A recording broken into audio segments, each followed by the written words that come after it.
Hello everyone, this is Shannon Meyer, founder and co-creator of the Positive Impact Movement.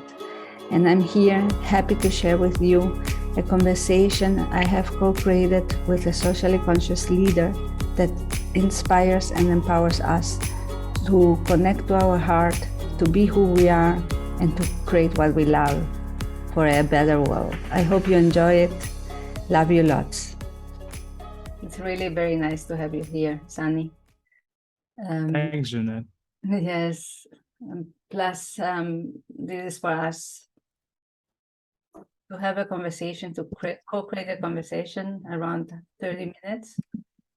So that we later on are able to share, because usually when you and me also talk, we're co-creating something beautiful, and it's very, very worth to share as who we are. Yeah, I agree. And I look forward to co-creating with you right now, Jeanette. Yes, yes, yes. I love that. So I would love, Sunny, can you describe a little bit about yourself and what you do? Because I know now in the profile of LinkedIn, there's something you've written that I like a lot, but I would love for you to share it. Why don't share it? Yeah, thanks, Jeanette. So my profile on LinkedIn says Fear Elimination Ninja. So as you can tell, I work with people who are high achievers, but even high achievers oftentimes get stuck. You know how in life we have a certain pattern where we are doing something, we start taking certain actions, things are working great, and then something happens where we start self-sabotaging ourselves. There's something that we do. It could be in the area of relationship, it could be in the area of business or career. We start doing something. This is very common with high achievers. They start taking action, pretty organized, and somewhere they get stuck. Oftentimes, when I have had conversations with my clients, it turns out that there is some sort of a hidden fear deep down. This fear happens to be unconscious. So I have made this my mission to address that fear, to help people uncover that. Because once you put the light of your attention, of your awareness on that fear, which is unconscious, which means unknown to them, that comes in the awareness and thus dissolves. And which is why what I do in a single conversation most of the times. It's not taking months and months of time for that transformation, because once you see something, you can't unsee it. Once that pivot is made, the direction is given, then they are high achievers. They just walk towards their goal and they get it done anyways. They just need that shift. So that's where I come in. That's what I do. I love that. I love that. And I guess high achievers, since you are like me, a socially conscious leader, I guess high achiever, we could also speak of someone that is also very socially conscious, no? Very aware of what's happening around them, and how they can change through their own change what's happening around them, being the example they want to see. So I can rely on that. No, so many times I felt stuck because of something, and at the end it was because of something of myself, no, of the myself together, no, the one in fear, the one that had to overcome certain aspects or patterns and beliefs, so that I could continue walking, no. And many times I always say, we see a mountain, but when we jump over it, it's a stone, a little stone. But it's the fear, it's the mind that has created such a big thing around that. That for us it's a huge challenge, when in reality it's just a little stone on the way. Yeah, it's just like looking at this pen, right? If I bring it really close to the camera right now, it's big. You can't see anything beyond it, right? But create a bit of a distance, and you start seeing for what it is. Yes. It's just a pen. It's really tiny. That's what we do in a conversation like this. And it's important that I specify high achievers, because high achievers are driven and they're self-conscious, as as you mentioned, they're self-aware. And it's that quest of self-awareness. And, oftentimes we're doing a lot of work on ourselves and we're trying to figure out ourselves. And still we find that, hey, why is it that I'm putting all this effort in my business and it's not moving forward? Why is it that I'm doing so much, but I'm not attracting the right kind of person that I'm supposed to? Why is it the same pattern going along while some parts of my life are working great? And then this is because your unconscious mind, the unconscious part of you is creating your reality. And the funny thing is, it's creating that reality because somewhere unconsciously you have signed up for it, you have agreed to it, you want it, right? So the only thing that makes a difference is to go down into that space where, you might call it dropping into your heart. I might call it, let's go into that safe void, that safe space, and then see what is creating this reality for you. What are the contracts that you signed? What are the conclusions that you have made? And once you see that, and the second thing about high achievers is, if, for example, if someone were to come and tell you, all right, Jeanette, step 1, step 2, step 3, do this and your problem will be solved. How would you react to that? I have to do this. Yeah, just tell you like, do this, do this, do this, do this. Problem solved, Jeanette. Yeah. Well, I have to experience it to really know if it's problem solved. So yes, I do that. But on the way, yes, observing and experiencing how it's really affecting me. Yeah. Oftentimes, like, most people don't like being told, and I'm sure, like, if I were to come and give you an advice or suggestion, don't do this, don't do that, do this, you'd be like, hey, I'm a grown up and I'm a high achiever. I have a certain level of self-awareness and don't like being told. So that's the thing. Self-achievers don't need to be told. Solutions are already there in them. You just need to redirect them to that unconscious conclusion or belief that they have made, which is where a lot of coaches and therapists struggle, because they're trying to constantly give advice and solve the problem. Yes. And so, I step away from that routine and don't solve the problem. I let the problem solve itself. Yes, so. I really love that, because there's no one size fits all. And I'm always like, there are methods, there are techniques, there are many things, but they don't fit to you. Maybe not, but it doesn't mean they will fit to you, because it has served the one that has created it. No, but if you apply it blindly, you might lose certain things of yourself that you're just giving away because you're following blindly other things. So I love that you're saying that, because at the end you are supporting in the discovery. In my case, if I'm with you, you are supporting me in my discovery of my steps, but told by myself. No? Because you are guiding me to discover them and then to do them. But those steps are mine.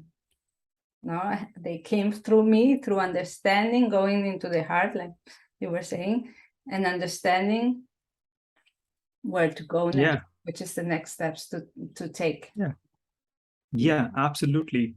And here's another thing. Now, because there's been a certain block, we are beings that receive inspiration all the time. Like, we're connected all the time. That's exactly why we are alive, right? Now, the problem occurs because that connection is severed. It's the disconnection or distortion, because there is a part of us that is distorting that information, that inspiration that's coming to us from the connection. So as you start going in that space, as you mentioned, and as you start coming up with your solutions, some of those solutions may be like opening the tap sometimes, and you might have a little bit of red water coming in because after a long time you're turning the tap on. So you let the water flow and then the clean water comes out, right? Just like any old house that you go into. So initially you might just come up with, I think I get it. I think I'm going to do this. So this is again the part of the therapy where we take whatever comes from your inspiration as a solution to you, and we start testing it to make sure this is going to work.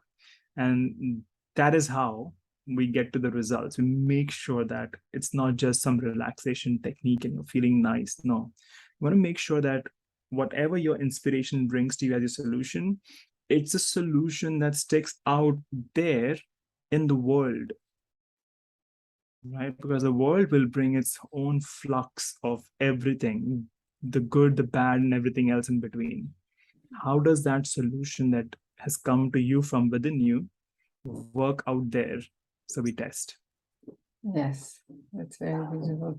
And also it's the other thing that it's amazing, no? Because as a socially conscious leader, high archive achiever, you are well, very used to observe and to work on yourself. And it's nice that you are working with someone that in one session, in a sitting, you can discover with you things that have been stuck, you haven't been able to see, no? And it's nice because it's in one session or two, but it's there because you are not working alone. You're not pushing information to someone. You're just highlighting the other being, which for me is this power of being, this highness and wholeness and integrity of this person. No, you're just reflecting back so that this person can flourish, continue flourishing and growing. That is true. That is true. And I like the word which you use there, integrity. It comes so powerfully in the work because the other soul, the other person is, the soul can see everything. And then it sees if you're a phony or if you are someone who is walking the talk. Yes. And to simplify it for the audience, I would say it's what is alive in you, and there is something alive in you at all times, is looking all the time for what is alive in the other person. And this is how sometimes we know if we are in a good situation or in a difficult or a dangerous situation, because we can sense things, right? Consciously, we may not have an evidence, but we can sense things at a gut level. What is that? That's what's alive in you. Yes. And a big part of the work is to let being vulnerable, to let the other person see what is alive in me. So it's really like talking to a child, and then you become a child. You come down to their level and then interact with them at their level of awareness and draw them out, draw what's alive in them to come out so that they can share their needs.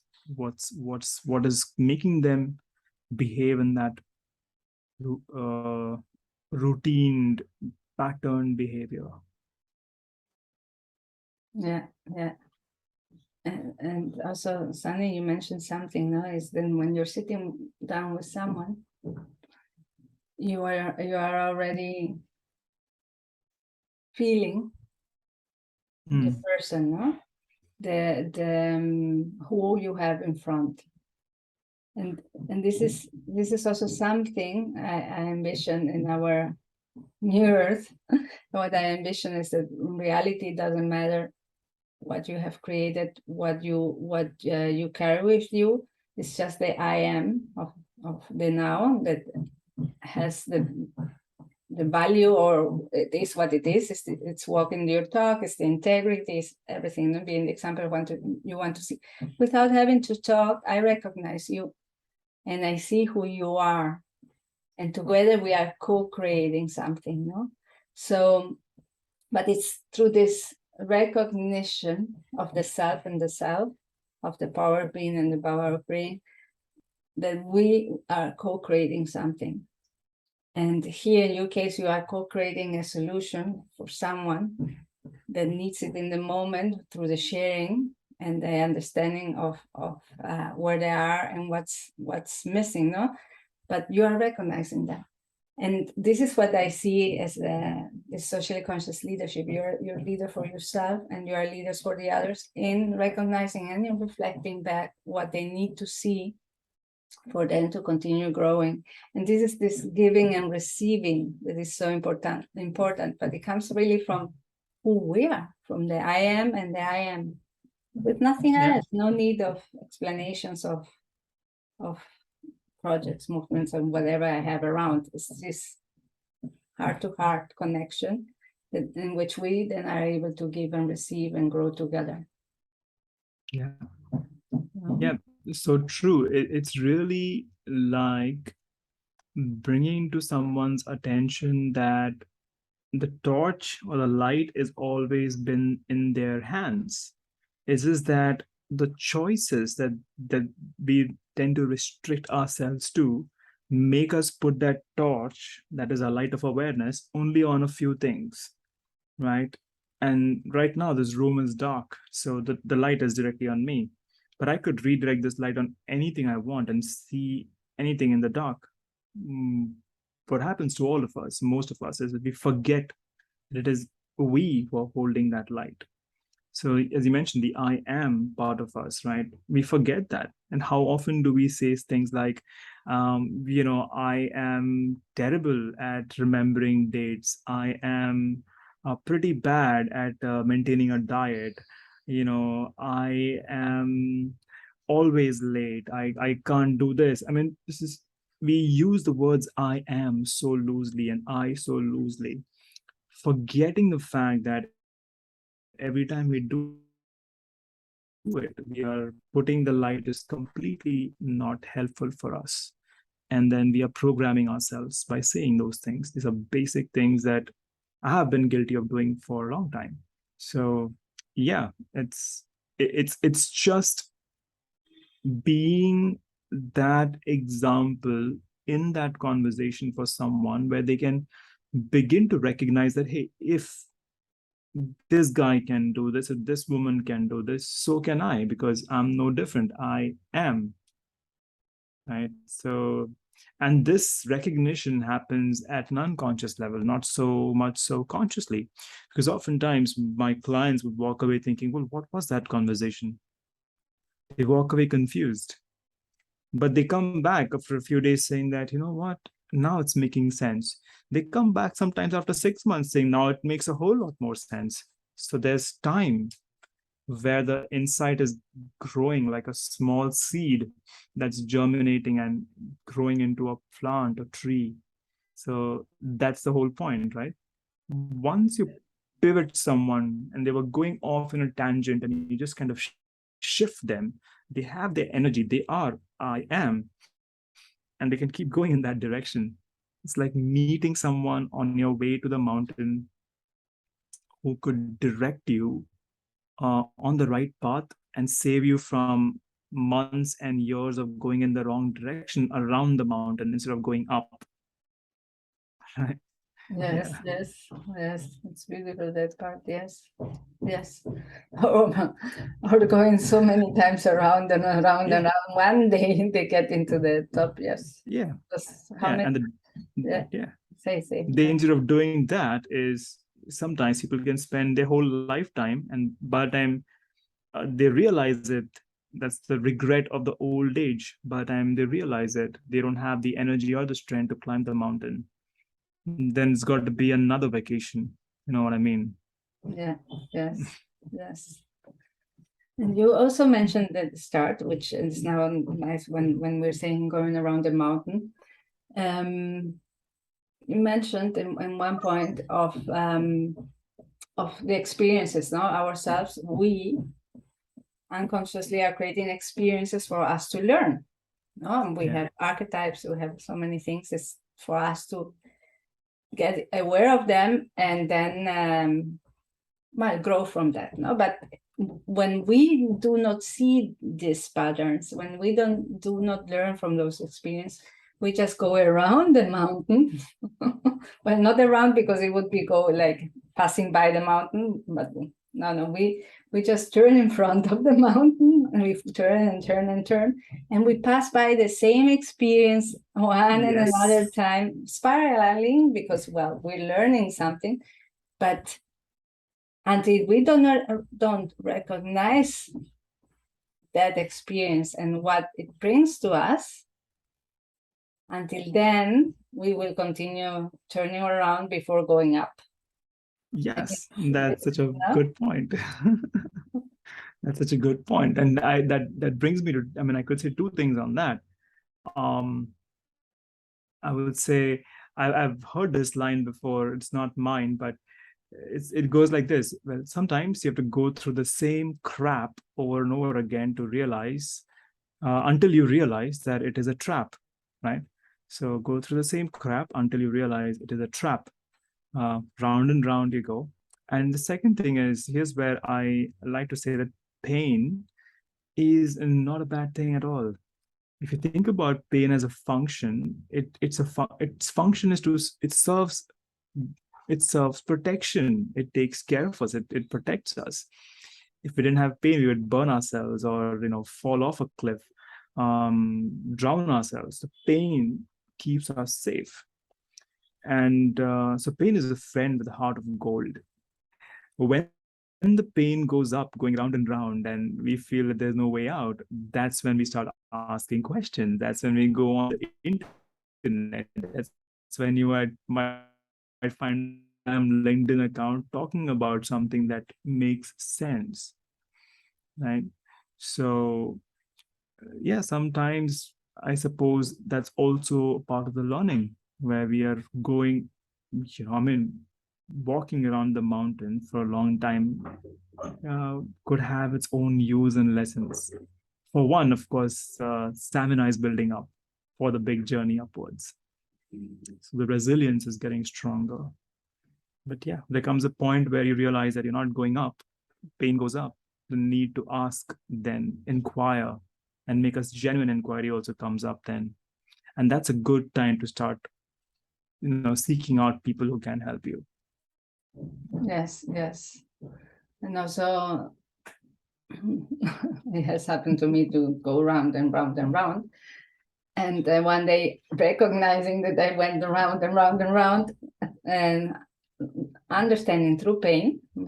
Pain is at the end is also experience. No, it wakes us up and makes us go inside. And understanding that I already passed by many times. That again I was doing the same thing, and to ask the question why, no? What did I learn in this path? And what should I change not to walk again and sometime again finding myself in the same point? Absolutely. Yes.